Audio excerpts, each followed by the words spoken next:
All right. Hello, I'm Steph Berrington. I'm the short film programmer and a member of Gimli Film Festival's programming committee. I'm here now with Calvin Thomas and Yonah Lewis, directors of White Lie. Hi. Welcome, guys. Thanks for having us. Yeah, my pleasure. Okay, let's dive in. First of all, where did this story come from?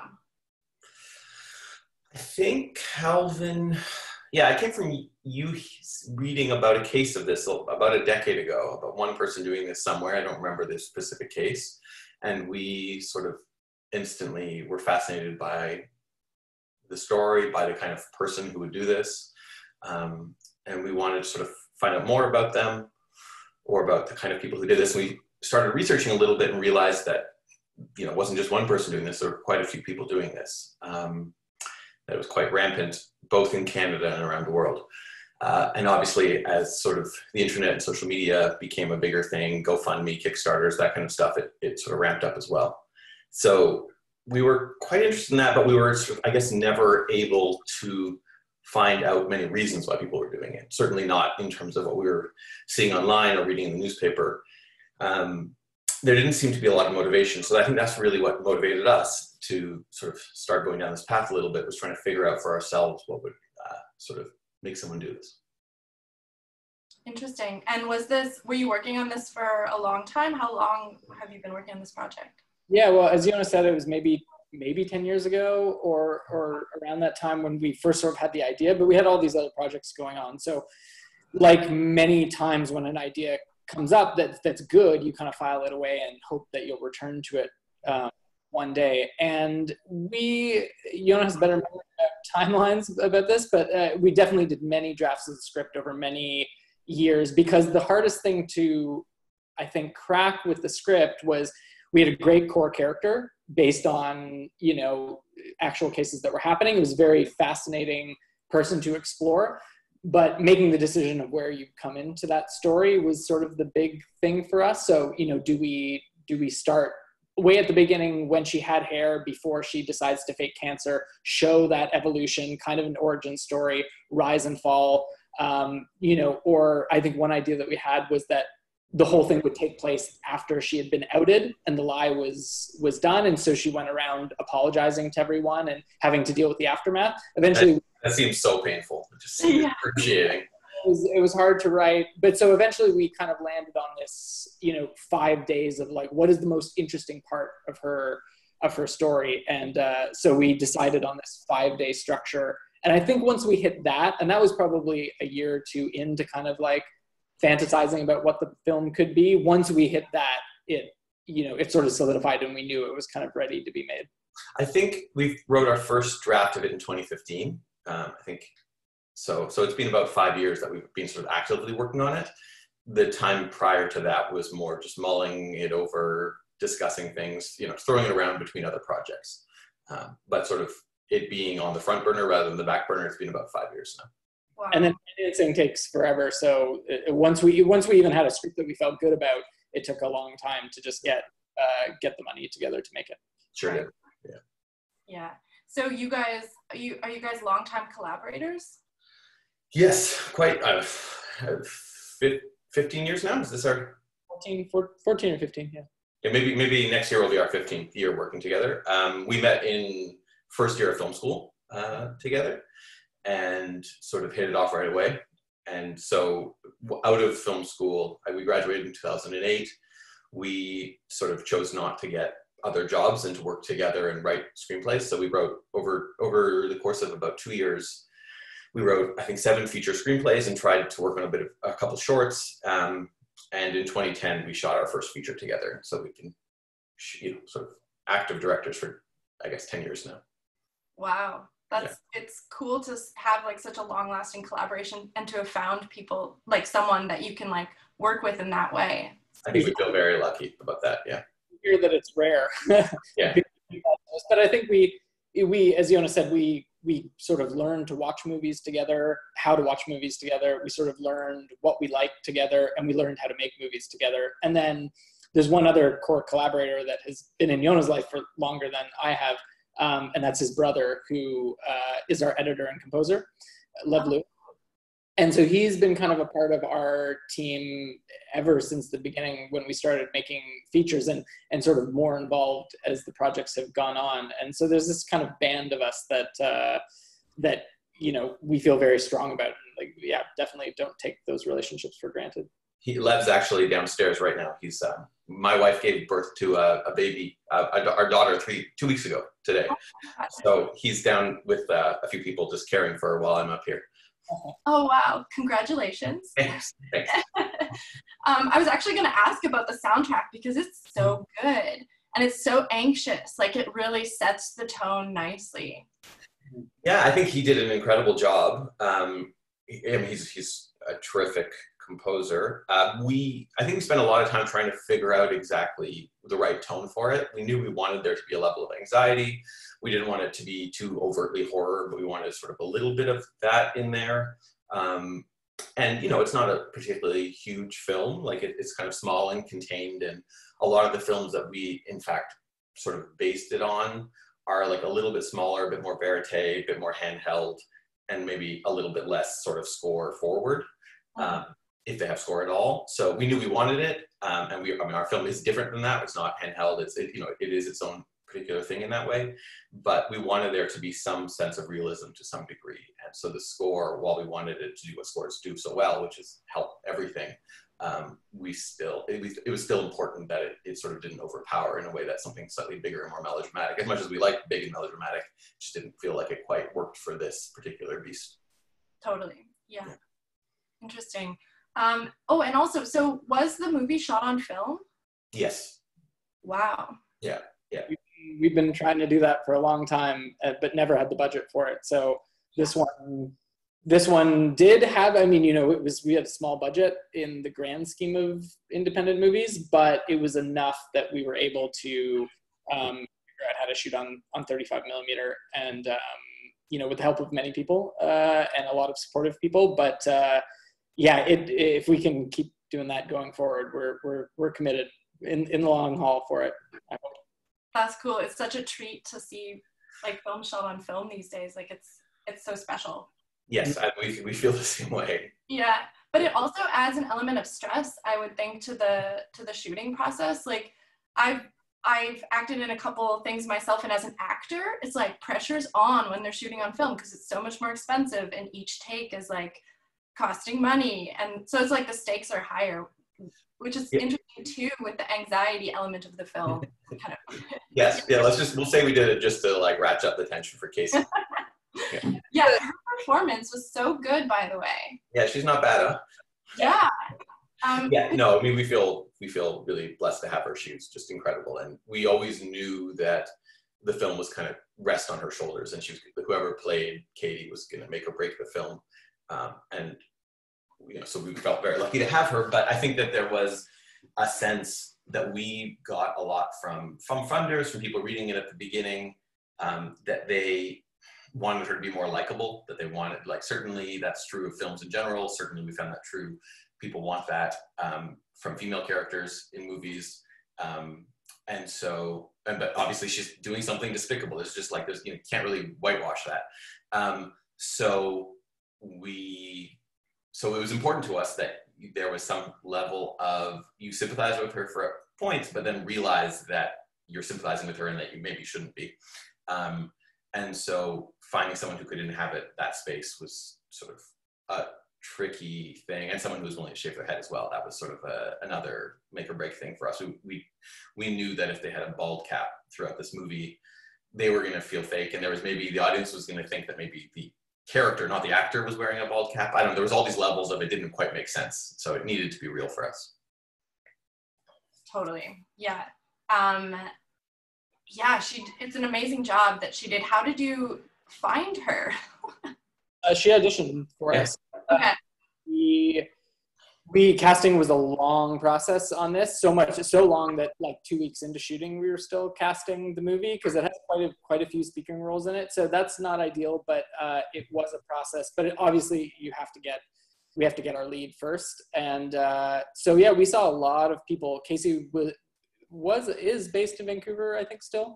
And she sent us a tape, and she really stood out. It was just a very bold taping of the character. It was a little too far off of what we had imagined, but it caught our eye and it was very impressive. And so we did a call with her and she sent another tape, and her range was just very apparent from the tapes. And so, and we did a couple of interviews with her, sort of meetings talking about the project, and yeah, we had a good feeling about her.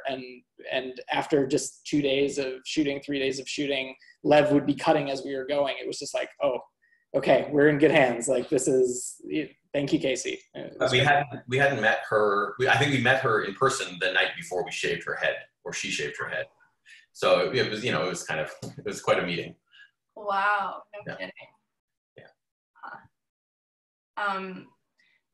Like one of the things I think that's like kind of interesting about the film, and especially with the fact that you shot it on film, is the kind of role social media plays and how a lot of kind of important plot points kind of happen on social media. Yeah. So it's like this interesting combination of like old technology, like the technology you're using to shoot it, and then the importance of social media to the actual film. Was that like a conscious, were you wanting to make a film that was in some ways about social media? No, I don't think we were, but it was inescapable once we started writing it. And certainly over the course of the years of writing subsequent drafts, each one, social media became more of a character in it as it became more of a character in all of our lives. I mean, it was 5-10 years ago, but obviously even more so today. So we were sort of forced to confront it in a way that I think scared us a little bit. We think social media, technology, phones, all this stuff is typically dealt with quite poorly in film.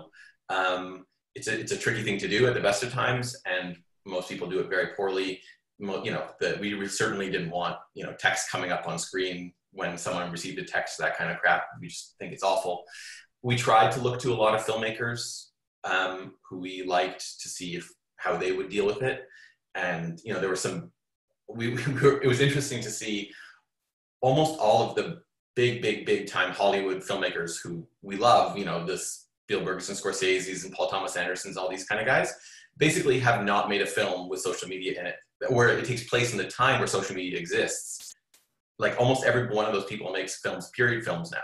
They just steer clear absolutely from ever needing to deal with that. Like Scorsese, last time he really dealt with a phone like that would be like The Departed, almost 15 years ago. Wow. So there's just not a lot of people dealing with technology in that way that we could sort of steal from. The person who we ended up being able to utilize most, well, one was like Asian films tend to deal with it quite well in a way that sort of North American films don't. So we look to that a lot. And then Olivier Assayas, his films, like Personal Shopper, for example, he deals with phones and technology in a way that we felt very helpful, sort of as a base for us for how to work with them. It's just fear around it, I think. It's unattractive, it's uncinematic. There's just something icky about it. And I mean, I think there's something icky about being on the subway, seeing everyone with their heads down in their phone. So I think it's icky in real life. And it's really, I think it's really something to be cautious about putting in your movie, but you just can't make a movie in modern time, especially about the subject matter that we had, without dealing with it. So I think it was finding a way to embrace what we were afraid of and make sure we just owned it and did it in sort of the most matter-of-fact way. And then that contrast of us using older technology was certainly not intentional. I think our just sensibilities are, the filmmakers that we like, the films that we like to watch are trying to use, film because it's the better medium and it's more, it has a greater life to it. And, so I mean, I think that's a really interesting contrast. It wasn't intentional, but I think it also does add a bit of a sort of filter or a patina to things that helps when you're spending time looking at a close-up of an iPhone, where it's just kind of crisp and clean if you're just looking at it on a regular digital camera nowadays, and it just kind of looks ugly and icky, as Calvin said. Whereas the film does something to it that makes it palatable for us in a way that it might not be otherwise. Yeah, I think it worked really well, and it fits too, like kind of thematically, like social media being this place where we can kind of craft our own like versions of ourselves and our own life stories, and then Katie as a character takes that to like the extreme, right? Well, that's what we were finding so many of these people were doing, but the people that we were most interested in were the people who were taking it beyond just the screen. So obviously it's very easy to do this, to hide behind the laptop and say, I'm sick, give me money, please, or, you know, give me attention, help me out. But the people who were shaving their head were tattooing "fuck cancer" on themselves, were like going out and doing real world fundraisers. All of these kind of things were really interesting to us, and obviously a little bit more cinematic. You could have made a version of this movie that was entirely on a screen. And, you know, maybe if we were forced to do it during COVID, that's how you'd think about doing it.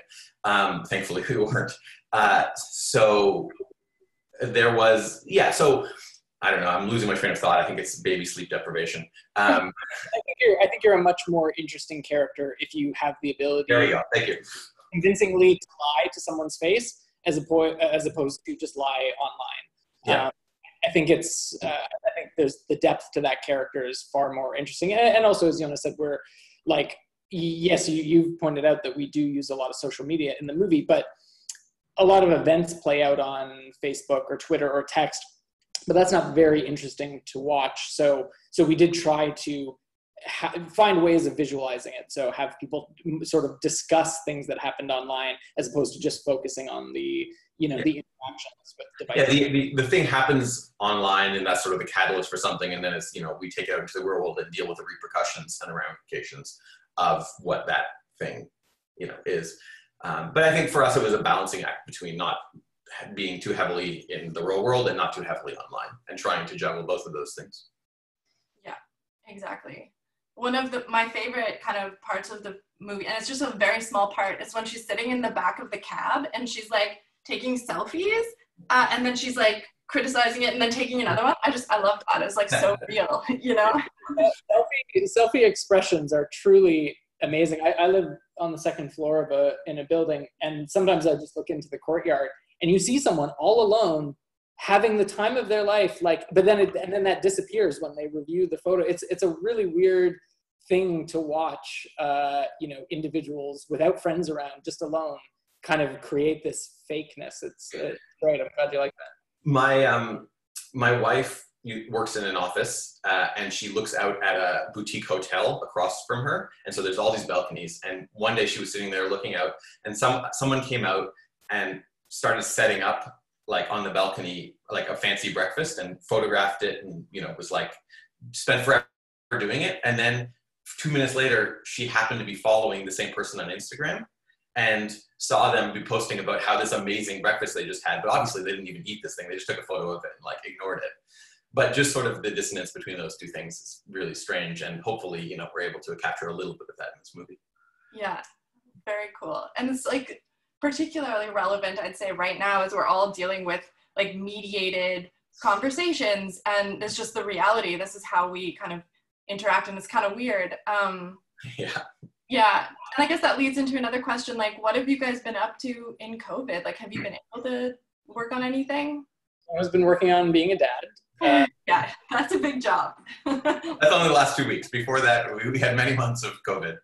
Yeah, it's been pretty like okay for us in the sense that we had a lot of friends that were like 2 weeks out from shooting a movie, and then that got postponed. And so like that, I can't imagine how frustrating that is. Or we have friends who have just completed films but haven't premiered them, and they're trying to figure out, do we premiere on an online festival? Do we wait till 2021 to get it in theaters? Like, so we're in an okay place where we're just trying to work on our next project and figure out what that looks like, what that is. So we've just been able to kind of have quiet time and write. But truthfully, it's not that different for the most part from Calvin and my normal days. We've been working sort of remotely. We both live in Toronto, but so we don't have to travel to each other. We've been working over sort of various versions of Skype and things for the last 10 years. That's how we write screenplays, not in the same room, but online at the same time. So honestly, our lives are only incrementally different, even though obviously the world is imploding outside our door. But in terms of our day-to-day working life, you know, we get it on at the same time usually, and write and crap out at the same time. Cool. So right now you're in kind of planning, thinking, scripting mode? Yeah, we're several drafts deep into something. And yeah, I mean, yes, we're in one script and a couple others on the go. So, who knows when movies will ever be able to shoot again, but hopefully we'll have something ready when they do. That's exciting. I look forward to seeing what comes next. Thanks. Well, we look forward to being able to show people something eventually. Cool. Well, thank you both so much for your time. This has been great. Oh, thanks so much for showing the movie. Of course. Yeah. Great talking to you. Yeah, you too. See ya.